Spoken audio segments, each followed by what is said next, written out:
Existe um território além daquilo que a consciência comum consegue nomear.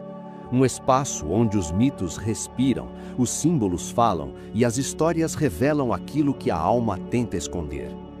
Entre a luz do herói e a escuridão da sombra, entre a razão moderna e a sabedoria ancestral, habita o inconsciente coletivo. Aqui, arquétipos despertam, máscaras se dissolvem e a jornada nunca é apenas externa. Este é o lugar onde histórias se transformam em espelhos da psique. Bem-vindo ao limiar entre o visível e o invisível. Bem-vindo à psicologia, arquétipos e heróis. O ar de Washington já não era ar, mas um pulmão antigo comprimindo o céu quando o disco pousou e o chão pareceu estremecer como carne sob pressão. A câmera desliza em um traveling baixo pelo National Mall, entre soldados e tanques que respiram ferrugem nervosa, até erguer o olhar para Klaatu, surgindo como uma palavra proibida. A luz do dia se contorce, como se tivesse dedos, e o silêncio pulsa hostil ao redor. Um disparo rasga o momento e o espaço inteiro parece se fechar em espasmo enquanto Gort emerge e as armas se desfazem como ossos reduzidos a pó. Klaatu é levado ao hospital e os corredores se comportam como gargantas brancas, engolindo passos e suspeitas. As paredes suam uma frieza vigilante e o mundo humano se mantém trancado na própria desconfiança. Harley ouve a mensagem impossível, mas o tempo político se enrijece como uma pele que não aceita ser atravessada. Klaatu permanece preso, sentindo que a paz ali é sempre uma porta emperrada. Ele foge sob o nome de Carpenter e a cidade o observa como um organismo inquieto. Helen Benson e Bob o recebem sem compreender o peso que ele carrega, enquanto Tom Stevens deixa o ciúme crescer como uma sombra que arranha por dentro. As ruas murmuram com motores e passos, e o mármore dos monumentos parece guardar uma memória morta. No quadro negro de Barnhart, Klaatu escreve como quem abre uma fenda, e o conhecimento se torna um sinal deixado no escuro. Ao retornar à nave, o espaço ao redor se contrai, como se o próprio ar tivesse unhas. Bob vê Gort nocautear soldados e à noite se move com uma intenção viscosa. Então, ao meio-dia, a eletricidade do mundo inteiro se cala por 30 minutos e as cidades ficam suspensas como cadáveres que ainda não caíram. Tom trai, os militares cercam, e Klaatu corre apenas para cumprir o que já parece inevitável. A câmera se aproxima em um lento zoom fatal, enquanto Klaatu é baleado e o chão o recebe como um altar indiferente. Helen pronuncia as palavras que abrem o silêncio de Gort, e o disco o engole de volta. Dentro, a morte é revertida apenas por instantes, como se o universo concedesse um empréstimo breve. Klaatu retorna diante dos cientistas e entrega o ultimato: paz ou aniquilação.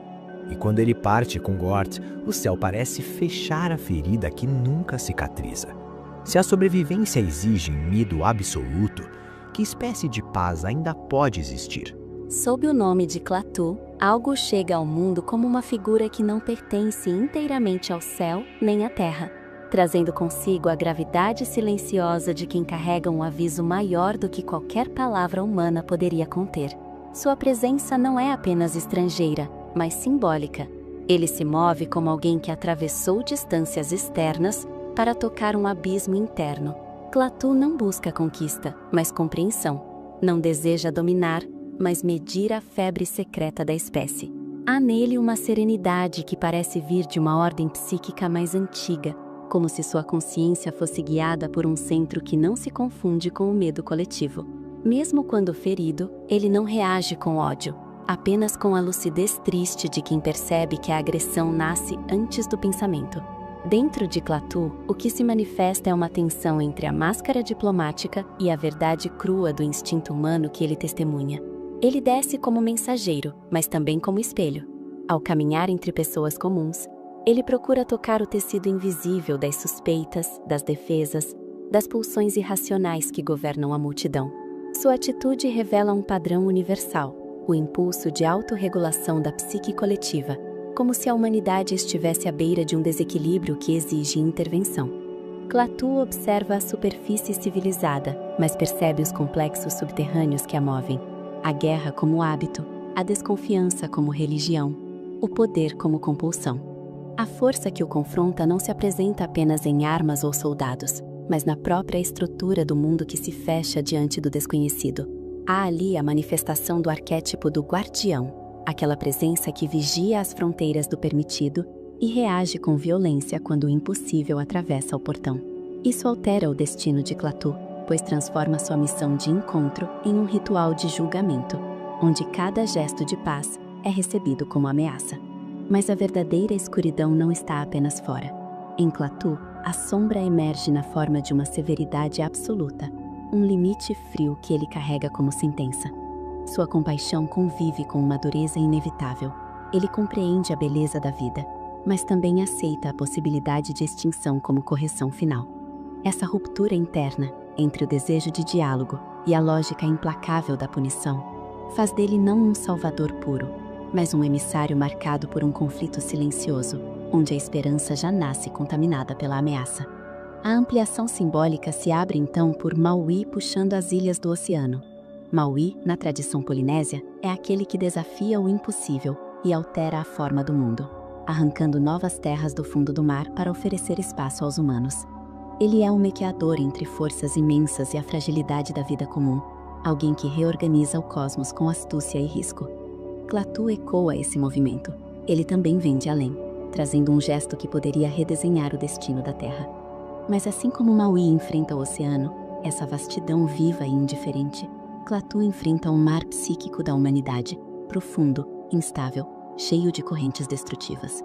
O mito funciona como imagem interior, a tentativa de arrancar uma nova possibilidade de existência antes que tudo afunde no mesmo abismo repetido.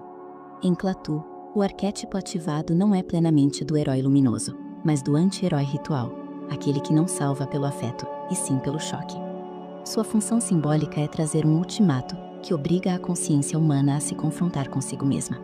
Ele não oferece consolo, oferece escolha. E talvez seja aí que sua figura se torne mais inquietante.